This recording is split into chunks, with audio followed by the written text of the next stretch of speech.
साईडला आपल्या डाव्या बाजूला चंद्र आहे आणि उजव्या बाजूला सूर्य आहे.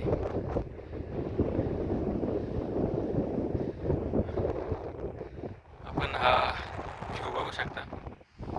हे समोर खडी क्रेशरचं काम चालू आहे, मायनिंग चालू आहे.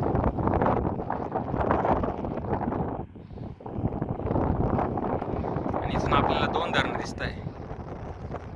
इथं जे दिसतंय तिसगाव धरण आहे, एकदम छोटं दिसतंय. आणि उजव्या बाजूला ओझरखेड धरण दिसतंय. ओझरखेड धरण जवळ असल्यामुळं ते जास्त मोठं दिसतंय आणि त्याची ओझरखेड धरण मोठंच आहे तिसगाव धरणपेक्षा. आणि या साईडला सातमाळ रेंज,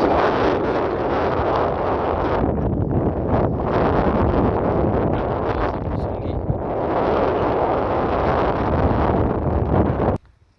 हे बघा, हा सप्तशृंगी, मार्कंडे, जावळ्या, रावळ्या आणि त्याच्या पुढे तो थोडा किल्ला आहे.